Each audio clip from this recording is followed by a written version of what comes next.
So I know a lot of people scoff at me when I tell them that I rent my vehicle, that I don't own my Tesla, the Tesla that I prefer renting over anything else because there's always going to be, there's emergencies that happen.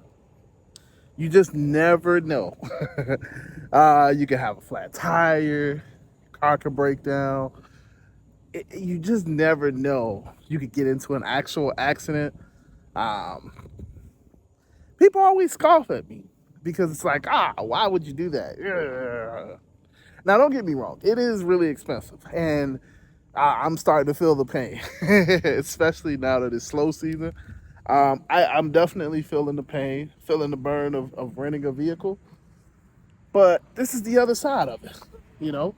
So when it gets a little bit too much, you send that vehicle back.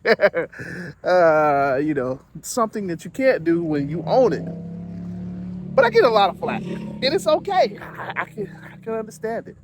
I maybe I deserve it because renting a vehicle is incredibly expensive. Trust me, I know. This is why I tell everybody that wants to rent a vehicle, that's thinking about renting a vehicle, that's might be in the process of looking at renting a vehicle. I always tell them the same thing. You want to be making at least $1,000 a week. $1,000 a week isn't hard. It's not a crazy difficult thing, but it is something that it's like and again, obviously, if you're grown, you're grown. We all are grown here, so it doesn't really matter what I say. uh, you know, Whatever happens, happens. At that point, people are gonna make their own decisions. I did. But I guess what I'm saying is that I say that as like a way to just kind of get you ready because, you know, we talking about most rental car companies. Renting a car for about a week is gonna cost you about $400, $500. And if you start talking about the Model Y, getting the SUV, you know what I'm saying, you're definitely looking at $600. So if that's the case, we do this to make money, not to give our money all away. And that's just what's gonna happen if you rent a vehicle and you're not really making the money that you need to make, you know. And so, like, say if you're only making $500 every week, then all you're really doing is just making money to pay the rental car company, which sucks. It sucks, and it's frustrating, and it's annoying. But we do this to profit, right? Everybody here universally does this to profit. The reason why I prefer to rent is because of all of the things that everybody says. When you're doing this with your personal vehicle, you have to understand that you're putting miles on your personal vehicle. So by putting miles on your personal vehicle, you're running the mileage up.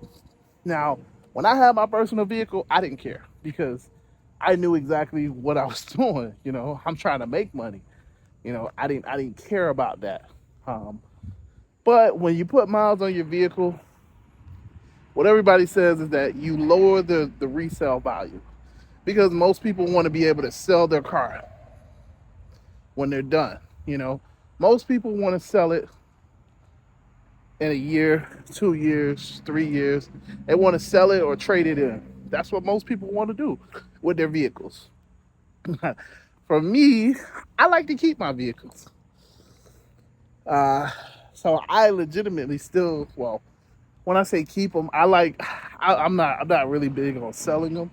At that point, I want to just get another vehicle. Yeah, and hopefully I have the money at that time to just afford the down payment. That's how I kind of look at it.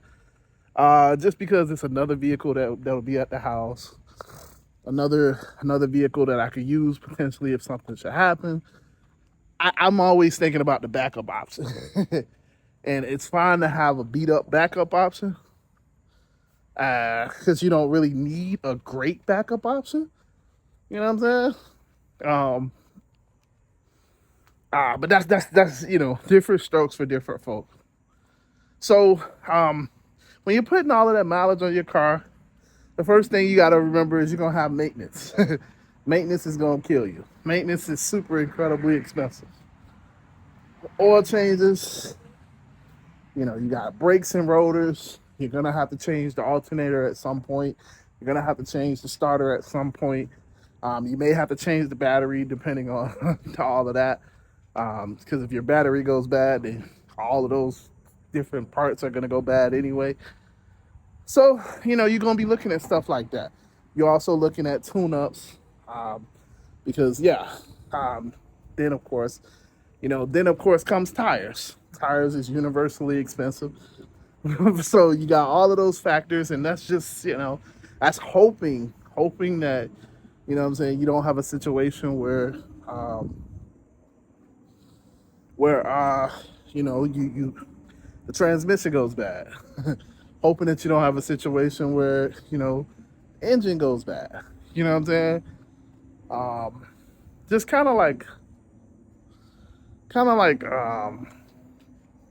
you're basically just like hoping that you don't have a catastrophic event. But when you're putting the mileage on the vehicle, yeah, if you're not taking care of it, I mean, it's more likely. It's very much more likely. So for me, I prefer renting. I prefer renting because I avoid all of that. Now, when you rent a vehicle, it's the flip side. The flip side is that I don't have to worry about the mileage because it's not mine. So I can put 100 miles on that vehicle in the month. I don't care because it's not mine.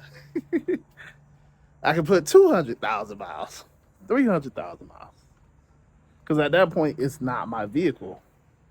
So the mileage doesn't matter to me.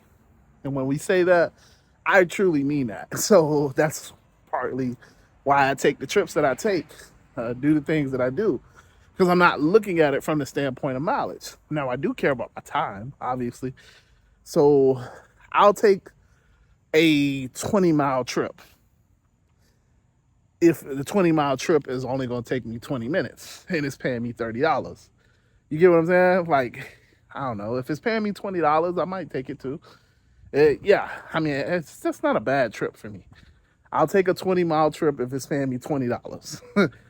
As long as it's going to take 20 minutes.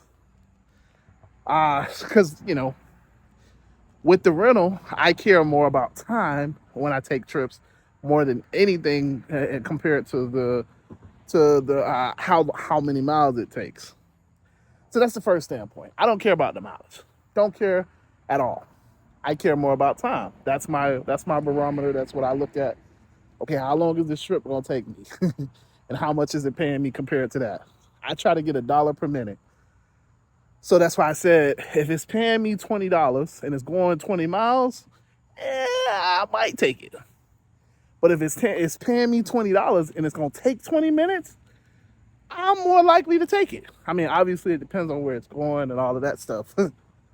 But that's, because that makes more sense to me. So I don't care about mileage with a rental. Now, the other thing is maintenance. Those regular oil changes, those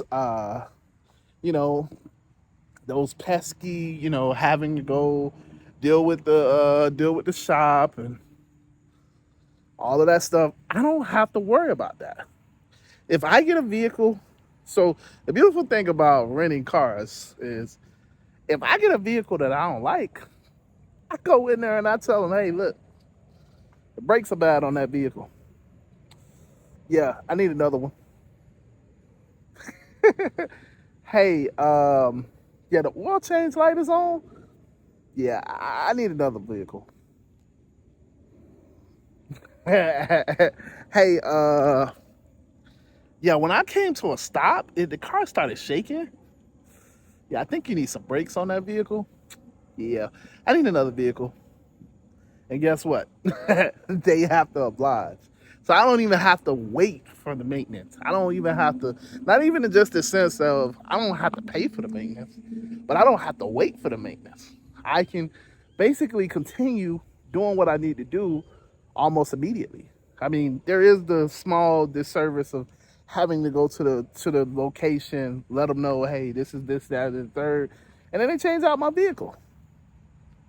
So I mean, slight inconvenience, but you know, outside of that, the real inconvenience would be if you have your own vehicle and it breaks down. Now you got to be at the shop. You got to be at the shop dealing with it and doing all of that stuff, and you know, making sure that they take care of it. With a rental car, I don't care what they do. They gonna fix it. I mean, that's up to them. I don't care what shop they really go to, because it's their car. And if I get in it the next time and the car starts shaking again, I'm not gonna get in it that time. That's their problem. You know, it doesn't matter to me. I choose the best car at the time. And if I don't like the cars, then I don't rent. I move on. So that's, you know, so first thing is, when you rent a vehicle, it gives me the freedom. Like I said, with my personal vehicle, I still feel this way. But I know a lot of you guys don't. But when you rent a vehicle, you get the freedom of mileage. That's a huge freedom. I don't worry about how many miles I put on the car. I don't worry about how many miles I'm taking in a trip. All I worry about is the time. That's the first standpoint. The second standpoint is maintenance. Maintenance is a time killer. Maintenance is a time killer. It's a pockets killer, because it's coming out of your money. It's definitely coming out of your money. Maintenance is coming out of your money. Because you got to pay for it. And, you know, you got to worry about like where you're going. You got to know a right mechanic. If you don't know a mechanic, then yeah, they're going to charge you an arm and a leg. They're going to get you. That's the thing about, you know, yeah, they're going to get you. They going to get you. Because, you know, yeah, you can always go get an oil change, but then, you know, if you know the code, you can get an oil change from Jiffy Lube and save like $20. You know, like, it's little things. Or if you could do it yourself, you could get even cheaper oil change. But when it's a rental vehicle, I don't care. I don't care, because it ain't mine. So I don't care how they get it done.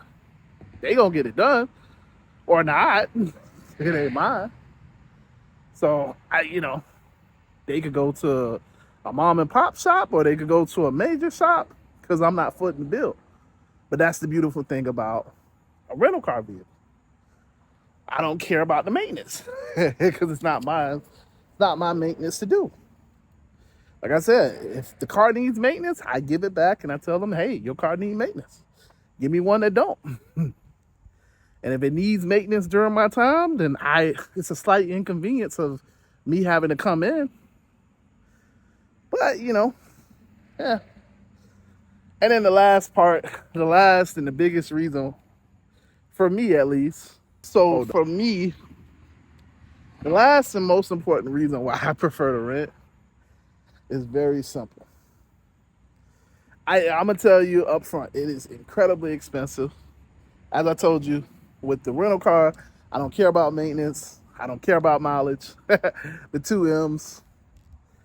But the last and most important thing is, if I should get into an accident, if something catastrophic should happen, it is not my responsibility. And that is the last biggest reason. It's not mine. It's not my vehicle. So yeah, when it breaks down, I call them, tell them, hey, your car broke down. You need to come get it. They come get it. They pay for, you know, they take care of it from there. They transfer it to wherever they're gonna transfer it to. But it's not a situation where I have to now take care of it. I now have to figure out where it's going. I now have to call the shop and try to see if they could take my vehicle. I now have to pay for, you know, obviously the tow, but now I got to pay for, you know, however long it sits at the shop, you know. Now that money comes out of my pocket. See, if something catastrophic happens, an accident, it breaks down, something random, when it's your vehicle, that's on you. That's on you. But when it's a rental vehicle, it ain't on me. All I do is, okay, well, hey, look, I gotta get towed. So, hey, your car is there. So I gotta figure out a way to get from there to the rental location. Now, the only inconvenience, I guess, in that situation, it's kind of like, if it's the weekend, it's late at night, something like that, you can't just get another vehicle because obviously the rental location isn't open at that time. So, I mean, there is that inconvenience. But ultimately, if it was my vehicle, I'm stuck. At that point, I'm stuck. Because, yeah, I mean, what can I do? What can I do at that point? I got to wait for the shop to open up. I got to hope that they can fix the vehicle, and I'm just kind of stuck. I'm waiting. I got to file a claim. Yeah, now I got to go through insurance to hopefully figure it out. See, that's the beautiful thing about rental car vehicles. Now, it's incredibly expensive, but if you do buy the insurance with the rental car company, all of that stuff, it doesn't affect your car. It doesn't affect your insurance quote because it's not on your record as an accident in that sense. So, listen, I tell everybody, renting a car is super expensive, but if you could do it, I prefer it. I definitely prefer it. Although now I am switching. So I don't know if you caught my live stream today. I did have to switch over. My vehicles. So as of today, today's video, I am not in it's like 9 o'clock now. So I am not in a Tesla right now. So I am actually in a Camry. Yeah, so I did have to switch over vehicles. But again, that's the slight inconvenience. So something happened to my Tesla. Funny enough, the front battery died, not the back battery that everybody cares about. The front battery died. Yeah. So, I had to get it towed. It got towed. So I'm just in this vehicle until I can come in on Monday and see if we can get another car. I mean, I don't know. At this point, maybe they might be like, hey, look, you've been renting with us for too long. Who knows? But yeah, we'll see. We'll definitely see if they give me another vehicle. But yeah, as I said, this is the beautiful thing about it. That's their vehicle. They take it back. They deal with it. Now that part alone could be pretty expensive, but I ain't got to worry about it. But yeah, man. So with that being said, I'm gonna get out of here. I will be, I am trying to do some live streams. So if you're not subscribed to my channel, you definitely want to subscribe. Other than that, if you're not a part of the Telegram group, you should. But yeah, man, with that being said, I'm out of here. I want you to know I love you. Want you to know I appreciate you. Deuces.